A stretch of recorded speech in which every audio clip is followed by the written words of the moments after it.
Hi, everybody. My name is Marilyn Almodovar, and I'm here today with Denice Garou, who's a visionary fiction writer with paranormal and magical realism as subgenres. Hi, Denise.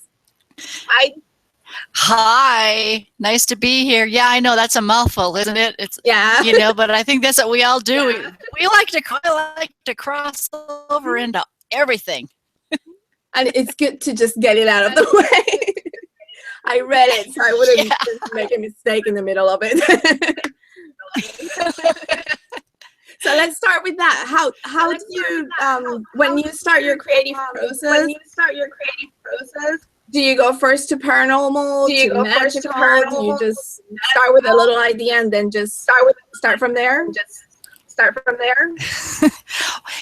The first books that I wrote, my Dragon Horse saga, basically those were based on true life experiences. I started studying magic, and I became a certified herbalist, studied earth-based religions, and then I became a Reiki master. And so just on that journey, I learned so much. And I one day I needed to start compiling notes here, and I had 10 years of notes just piling up, and I knew I was eventually going to write books on this stuff, but I didn't know exactly what the topic was going to be. So, a lot of my genre is just based on my life experiences, and it just kind of tends to take a life of its own. Candlelight and Cobwebs, the one that I just released in October, that started out it was going to be a light romance, and it was actually inspired by a cat that my daughter had. And it's like, well, I can turn this into a real light paranormal romance.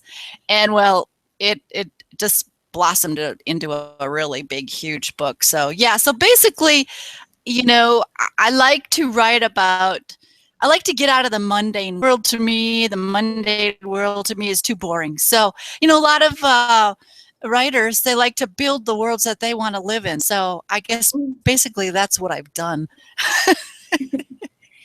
And with this, Cobwebs, let me just get the title right before I say something that is not the right title. Candlelight and Cobwebs. Right. Did you create some new magic in the world, or did you use those things and just follow them as they are in the real world? Well, yeah, that's what I did, because Dragon Horse, it was based during ancient Earth, and then with some fantastical elements. I decided, let's do Candlelight and Cobwebs. Here we go. Let's do this one present day and see where it takes me. And, I wanted to do something, seeing as Dragon Horse was geared more towards the young adult, the teenager to the young adult. I decided to do something for us baby boomers, something that the older, more mature woman would associate with. So I did. I just decided to, let's do this in present day. But then, of course, because I like to go into our forbidden past and our forbidden history, I had to take us back into two different times. So in this book, we actually go back to 1918, and then in that period of time, we go into an interlude. The interlude takes us all the way back to 334 BCE, Delphi, Greece, because I had to write about the oracles of Delphi. Oh, so cool. yeah, I never know where it's going to take me. It's like, it's a journey. I have an idea and I start writing, and then because I'm such a research fanatic, I get this little idea, and then I start researching. Well, when you research, it's like, oh, this is cool. Oh, look at this. Oh, wow. And so, the story just grew and grew. And of course, now I have a second second book that I have to do after Candlelight and Cobwebs, which is called The City of Stone, because that book takes us all the way back to the lost Jordanian city of Petra. So that's going to be really interesting. So I have to ask, are you a pantser or a plotter? You know, I try to plot. I really do. It's like, okay, you know, like, well, Dragon Horse, because it was based on pretty much my journey and my experience with horses. So I kept all the notes. So that one was a little bit easy, but it was like, you know, I'm not going to write it in the real time because that's kind of boring. You know, if you do a memoir, for me, it's boring because it's the mundane world again. So here comes the pantsing, you know, it's like, okay, learn to trust the process. Okay, we're just gonna, okay, I know this happened, but how do I get from this point to that point? What happened in between? So I just sit down and start writing, and it all just comes. And, you know, Candlelight and Cobwebs, the whole thing, I just sat down and I just started typing, and that book just, the words just, they just flew out, you know, it was just amazing. So yeah, for me, plotting is a little hard. You know, even if I do, I deviate from it anyways. So that's why I don't plot, because I feel like I'm like, oh, I gotta follow this, but my characters are like, no, let's just go down this way. So I just stay away from it because I think it's better to follow them. It is. It's just, it's learning to trust the process, and your characters do. They do have a mind of their own. And you know, I think it's more fun that way because, like, for you and for me, we're just typing what they're saying. So we really don't know what's going to happen next. So, you know, when the readers read a really cool twist or red herring, you know, or something like that, I mean, and they're amazed, we were just as amazed and surprised as they were, because it was just like, you know, you'd be typing, it's like, oh my gosh. Oh. So yeah, it's more fun. I think it's a lot more fun. Oh yeah, definitely. I agree with you. So yeah, it is. Since you have done young adult, and now you're writing for a more mature, well, not mature, but older audience, do you find any difference in your characters? I know besides the ages and maybe the way they view life, but building those characters, is there anything that you do? Do you take from your own experiences when you were younger for the younger characters, or take from your friends for the older characters? Is there any difference? Yeah, you know, well, you know, because Dragon Horse, the main character and the supporting character is me when I was young, and the supporting character is me when I'm in my 50s. So, you know, with Candlelight and Cobwebs, for the mature person, it's kind of like a retro story. I reference a lot of things, a lot of verbiage, you know, a lot of things that we used to say back in the 70s or the 60s. I reference a lot of that in the story.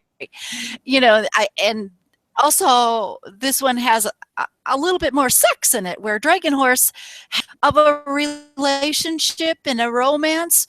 There is romance, but it's not the total story. Where Candlelight and Cobwebs, they're more sex. So, you know, you want to call it R-rated, but yeah, you know, a lot of my characters. Now, one of my characters who's really, really interesting, he just popped in. My girls, I have three main characters, and one day they're at lunch, and in pops this male character. It's like, where the heck? Where did you come from? And why are you here? You know, and the more I learned about him, the more I realized that this guy was pretty much taking after, I call him my gay Indiana Jones type. And because he really is, he's into archaeology. So yeah, you know, a lot of older characters, and really difference is the setting and the sex and reference to, like, say you're talking back to when you were a teenager, you use those phrases, and I guess that would be those would be the main differences. But aren't we all in a lot of our characters anyways? It's like there's an aspect of ourselves that needs to get out, and we shine through a lot of our characters, so except for I have a lot of let me get him. This is actually a character. Yeah, and he is the first one to appear in the book. I mean, he is the first sentence, and his name is Leonidas, and he has a very interesting relationship with a raven, and they are so funny. And so he's sort of the perfect, and he's a character that came back from 334 BCE Greece, and so yeah, there's none of me in him, just because he's not. I'm alive and he's not.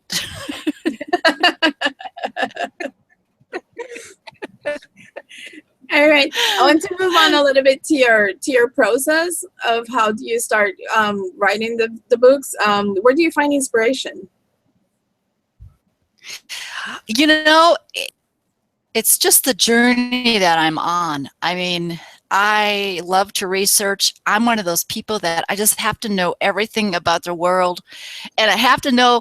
I mean, I'm the type of person that if you told me, "Oh, you can't do that.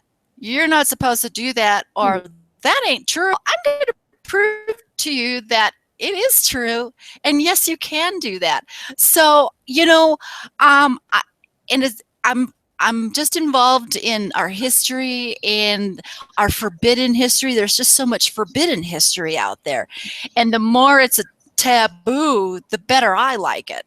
So it's like this Candlelight and Cobwebs. It was just like it's just started out with a little kitty. My daughter rescued a baby kitten underneath the dumpster when she was in college, and she was still in the dorm room, and she wasn't supposed to have in the dorm room. So they sneak the kitten in, and he's there for about a month, and then Mom, I'm gonna get caught, I'm gonna get took this kitty.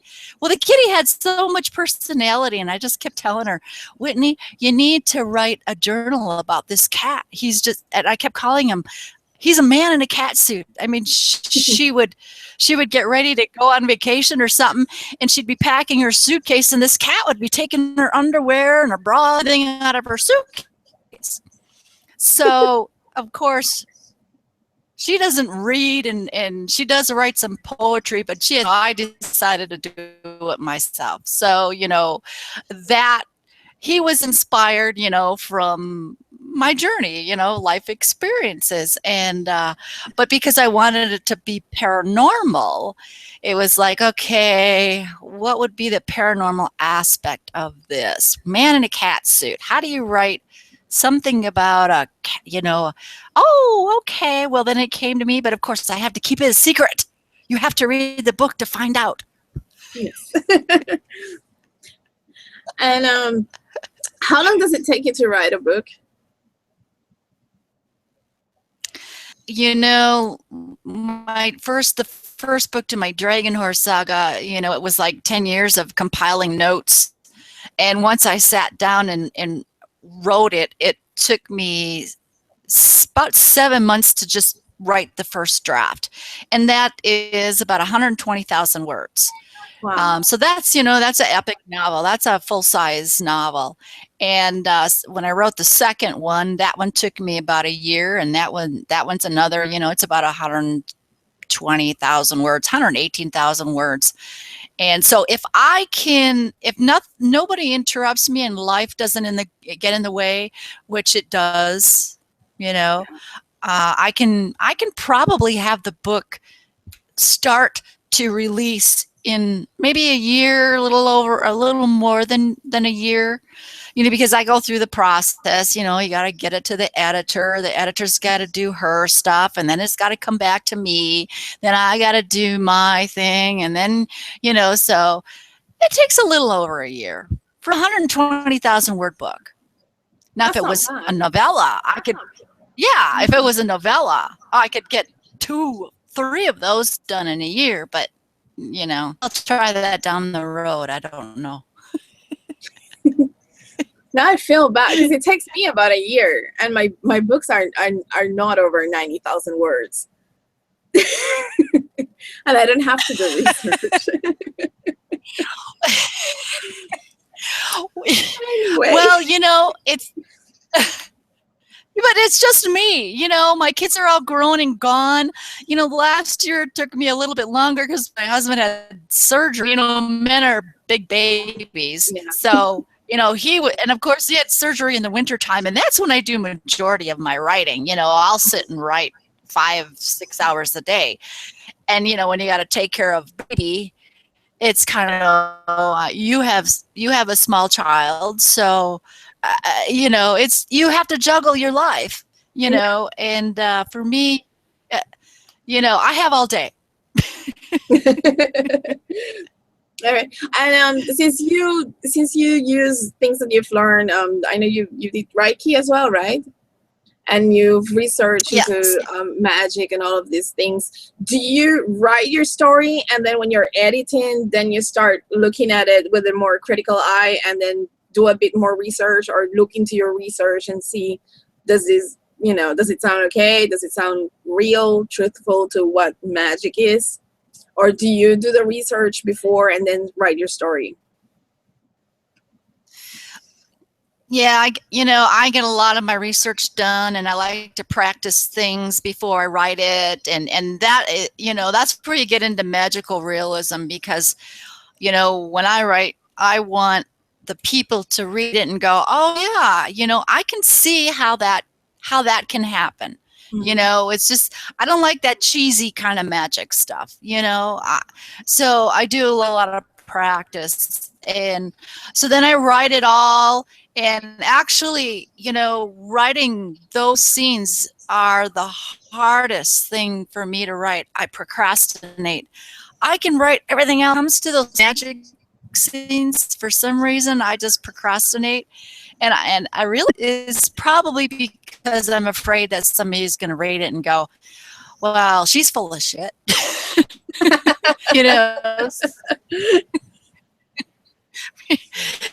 So really, I do try to get all of that out, and then when the editor has it, then I'll get it back, and then I'll just read it and make sure, because a lot of the stuff that I write, she's just so clueless about, so she kind of looks at it with her new eyes. She's of course, she's my audience, and so she'll go, well, can you explain a bit more? I'm really kind of lost here. So then, then I'll go back and just make sure that, that it is understandable. And even if I do add to it and try to make it, there are people that read and still are kind of like, what? So it is. It's just, that, I would worry more. But the kids seem, I would worry more. Sorry that I interrupted you, but I would worry more.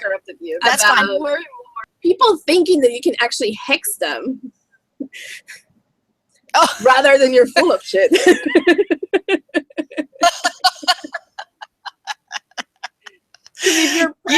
That's funny.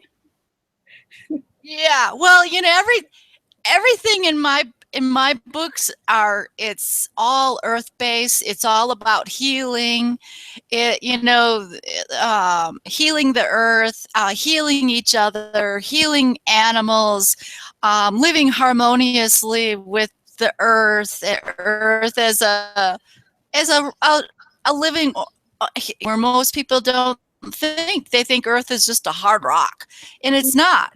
She has feelings just like planets. They all have feelings. So, Dragon Horse, the preface the preface of my book, I try to explain that because I'm actually talking to young people.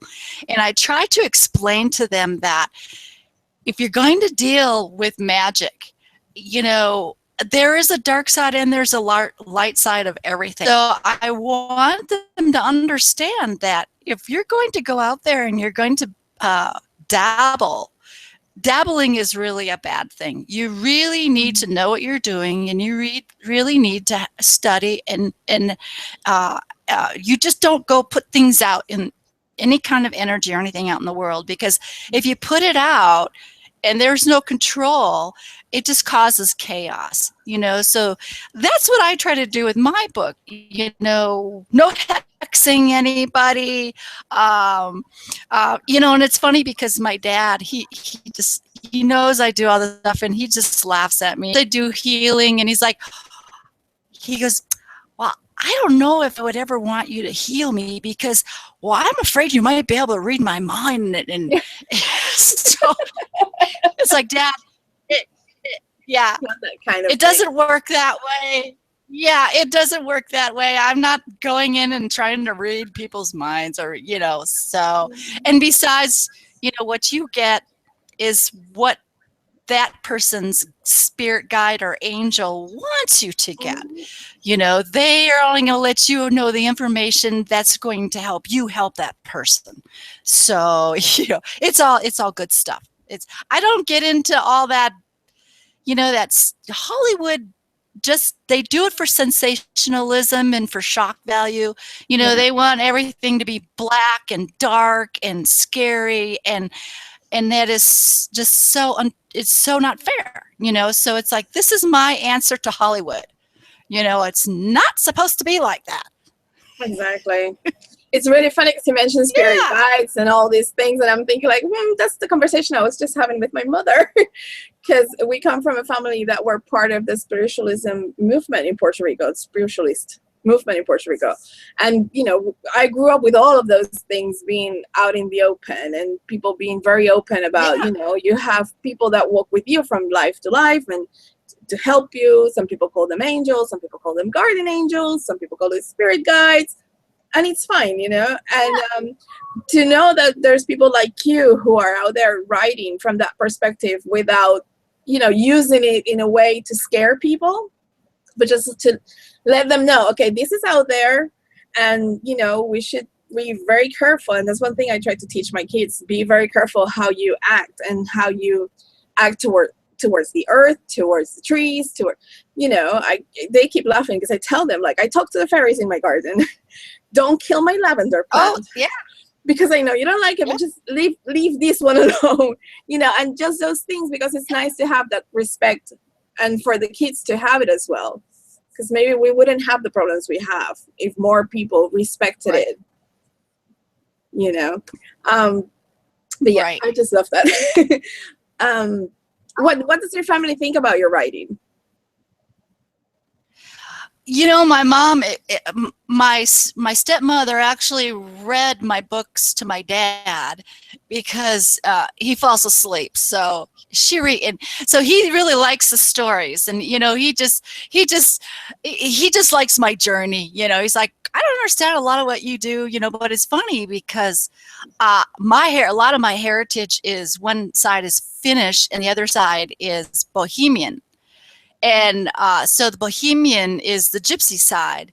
And, you know, I really think the Finn side, I think my grandpa was gypsy because he's really dark skinned. When you think of Finns, you think blonde, blue eyes, but, you know, so my dad, he understands part of that because his grandmother, she was a midwife, she was a herbalist. I mean, she knew all that stuff that I'm talking about today.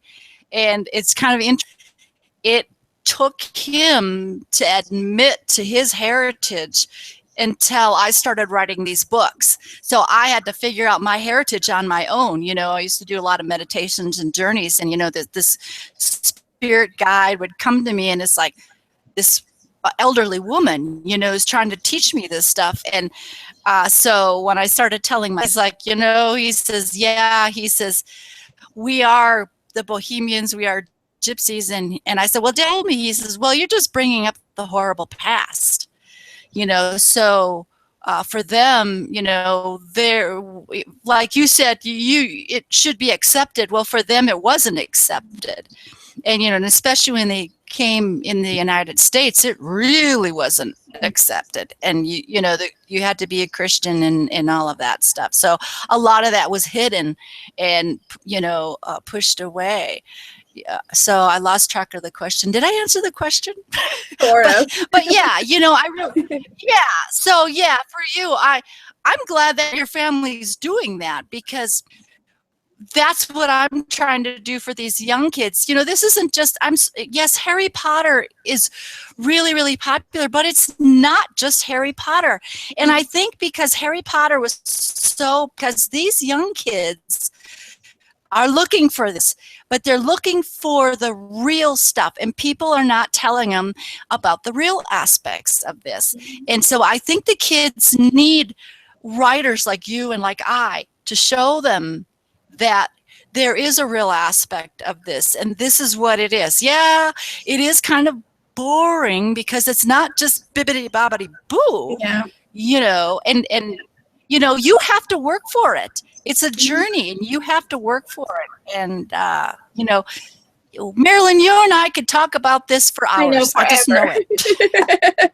And since you said you reclaimed your ancestry through your writing, have you ever thought about having an ancestry DNA test done?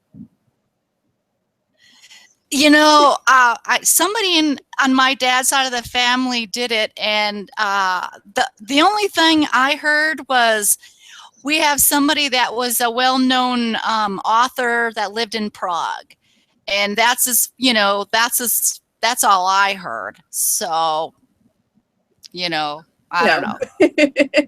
I asked, but because I've been doing genealogy for a while, and that's my thing. I think it's a nice way of connecting with your ancestors, to do the paper trail, but also to do your DNA test and see all those, different components, all those populations that make you who you are. That's why I asked. Yeah, it would be really interesting to do. It really would. I don't have the time, I'll send you a link later on. Okay. Do you hear from your readers? Do you have people who email you? What has been the most surprising thing that one of your readers have told you about your books? It's funny because, like I said before, it just depends on where you at, how aware you are, your expansion, and so I get all kinds of different people. I've had people reach me through my website and just say, your book affirmed where I'm at. What you said affirmed what I think and where I am. And I know that your book is much more than just a story, So I think that the biggest thing is for some of these people to read it, to find validation and affirmation, because there are a lot of people out there that feel the way I do, that, they love to go out and they think there's fairies in their garden, or, they believe in the elementals and that, they're living beings and the earth is living, but there's all the people around them are telling them otherwise. Oh, no. Oh, no. So for me, that makes it worth writing these books. And, and the books are based around, horses, and what the horse taught me.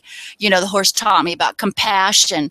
The horse actually took the block from my heart, but a horse also taught me that the magical journey is something that's earned, so, either they just say, hey, this was really a great story, it was wonderful escapism, I just loved it.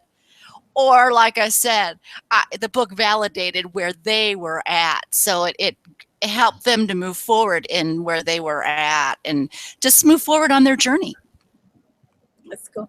So what's a typical day for you, when you're writing a first draft or editing? How do you, separate your hours so you can do mom thing, your wife thing, your writer thing? Oh, well, yeah, you got to get up in the morning. You know, I'm usually up between 5 and 5:30 because I have to get the bear out of the house and working, so he'll leave me alone. And then, yeah, and then I'll do a little bit of marketing. You know, I got to hit Facebook, and I wish I had more time to connect on Facebook with people, but I just have such limited time. So, you know, I'll do a little bit on Facebook, you know, answer some emails and things like that. And some mornings, you know, I like to, you know, do my meditations, and I love to meditate to brainwave music, you know, to help you with your creativity, and or music for healing and things like that. So I find that I'm a lot more open to hearing what it is my characters want to hear if I take the time to do that every day. And so then I'll, you know, I'll do maybe an hour or two of writing. I have, so the scoliosis causes me to have to take a lot of breaks because it's in my neck. So I get a lot of neck pain, which is a lot of migraines. So I try to break it up during the day. So then I'll go out, you know, well, 7 o'clock, I have to go feed the horses first. So I'll do my writing, then I'll go back out and I'll play with the horses at 11 o'clock and then take a little walk, and then writing and creating again until probably about 3 o'clock. And then I'm gearing down and getting ready for the husband to come back home, you know, because I got to take care of him. You know, so I try to get most of my writing done in the mornings, you know, because it's like I'm a pumpkin. It's like the later the day, you know, about 9 o'clock, I turn into a pumpkin because I just need to go to bed. But you're up so early. I don't blame you. You're up. Do you have any writing quirks? Quirks. Oh, God. You know, as far as gaining inspiration, I have a sauna in my walk-in closet. So if I have a little bit of a block, it's really funny because I learned to accept the blocks because I know that there's information that I need to get. So it's like, okay, I'm going on a search now. I have this block and they're telling me that there's information that I don't have, but I need this information. So, okay, I need to slow down so I can listen. So I'll go in my sauna. And, you know, the Native Americans believe that, you know, the heat waves, the waves from the heat is what causes people to get into more of an altered state. And so I love to listen to, and so I'll put in my Lorena McKennitt CD and I'll sit in the sauna, and then I usually get the information that I've been waiting for. So that's probably one of my strangest things that I do. I'm glad you said that. I usually take a hot shower as well. I know it. Everybody in my family is like, why do you do that? It works. It works. Yeah. I didn't know that about the Native Americans, so I'm just going to blame it on that. Yeah. See? Yeah. You know, and you know, when this horse that I rescued before I decided to start riding her, she had so many pain issues and her head was so screwed up. It's like, you know, the Native American woman told me once, the best way to heal a horse is to take walks with it. So that's what I did for the first 3 months together. And it was really interesting because I would go out with her and we would go on a walk, and then I would just let her, you know, eat grass, and I would just stand there. And, you know, it's kind of another form of meditation. Anything that shuts off the mundane world and turns on just the creative world is what I do. So, you know, taking the horse for a hike, that really helped a lot too, you know, especially in the summer when it's really hot and I don't want to go in that sauna. I bet.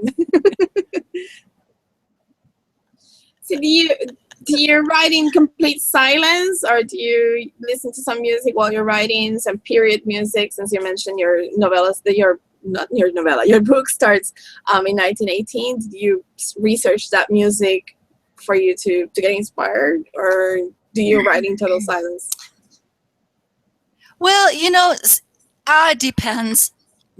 Okay, if I'm working on Dragon Horse, like right now I'm working on the third book to that saga, I will listen to Lorena Mechanic because the genre of her music just totally fits. But sometimes I find it distracting. So a lot of times I just won't listen to anything. I'll turn music on just to try to get my mind focused on that period. And then I need to turn it off and just write, and, going into 1918, that was so much fun because I had no idea that it was like, why am I going to 1918? Well, in 1918, that was the resurgence, the archaeological, what's that word? Archaeological resurgence of the interest in the oracles of Delphi. You can edit that out. but yes, that's when France and Great Britain and America, they were all in a big hurry then to go and find out the true secret to the Oracle of Delphi.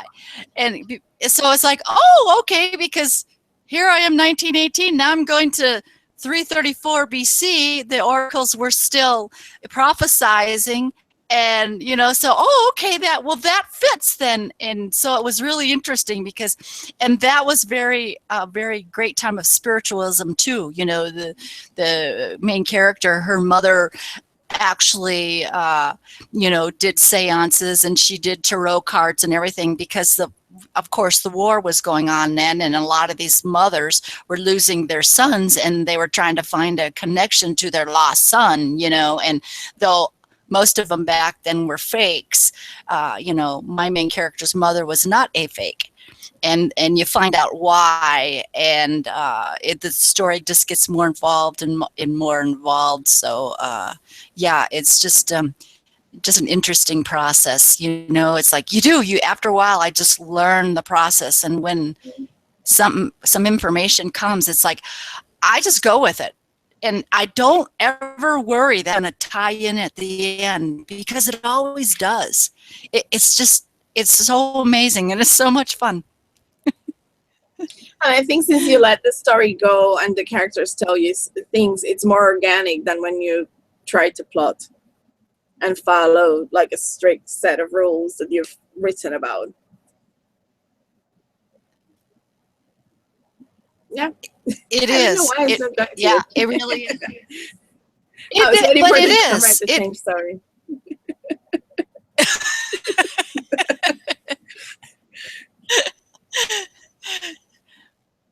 Yeah, but no, I agree with you. Yeah, I do. I agree with you 100%.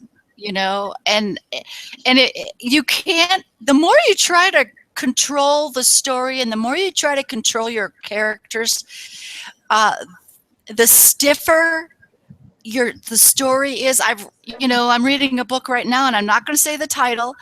It's almost like the characters are being forced into how to act. You can just feel it. You can, because you need to let your readers. They do have an imagination, and your readers do feel. So especially as empaths, we feel everything. And so, I could just feel that this author she wanted total control, and the story. The story it was just really stiff. It was just stiff for me, and the characters seemed like they were actors. They weren't real people. They were just actors. So that brings me to another question. When you're writing your story, do you think about the audience, or do you who's going to read your book, or do you write the story and worry about that after you've finish your first draft and start editing?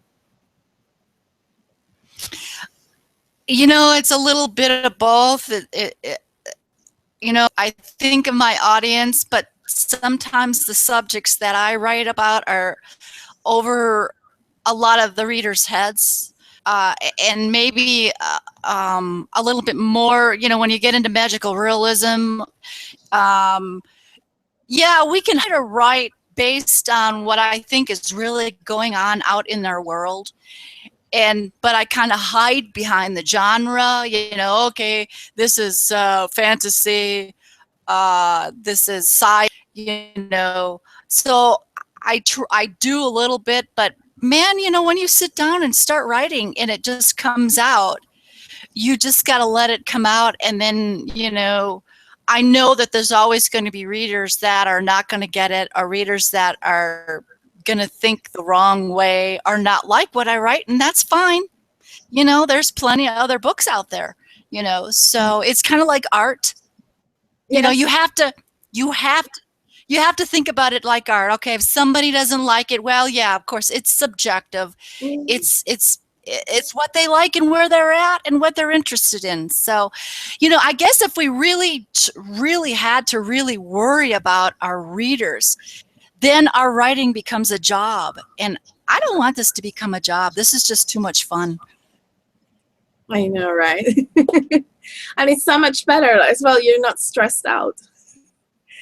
So somebody asked me about that the other day. I was like, but you don't think about the audience? I was like, well, you know, I tell the story I want to tell, and when I finish and I know who are all the characters and you know, the main characters and the players, the other players, then I decide, you know, okay, this is young adult, or this is adult, or this is new adult. But I think there's much freedom the way we're doing it, especially if you don't have to force the characters. I'm going to add. Oh. I'm going to ask you one more question, and then I'll leave all the information for the Denice Garou books in this video. It will be down there in YouTube, on YouTube. And oh, I just did that. Sorry. I just lost my page. My iPad hates me. What has been the most surprising thing that you've written, that you start writing it, and without giving any spoilers away, but something that you start writing and it could be a character that you thought was a good character and turned evil, or a story that you thought you were going one way but it went another way? What has been the most surprising thing that you've written or seen? Actually, not thing, seen. Yeah, let me think here. There's quite a few. Oh, okay. It would probably have to be Candlelight and Cobwebs. And it is a time when we're in this interlude and they're back in 334 BCE, Delphi, Greece. Now, when you go back into that time, the Greeks were misogynists. You know, they were literally women haters. And my character had to go through a rape. And for me, I just was like, oh my gosh, why is she wanting to go here? It happened so suddenly, and it happened in a location that it was just like, how could this be? And as that story unfolded, then I understood why it had to be. But when I wrote it, it was like I almost went back and took it out. You know, because it was just like, oh, why is this here? I didn't want to go this deep in this book. But like we said, the characters want to go through what they want to go through, and sometimes you have to trust them. And so I just finished the book, and then when I went back, it had to be there. It just had to be there. So awesome. Not about the rape, but that you could make the decision and just leave it there and just trust the process. Anyway, thank you so much for the interview. I do appreciate that you've been my first interviewee on my new YouTube channel, and I'm so glad we had this time to talk, and I'm sure that we'll talk some more on Facebook. Everybody, don't forget to check out Denice Garou's books on Amazon, and I'll leave all links under the description. Thank you very much. Bye. Bye-bye.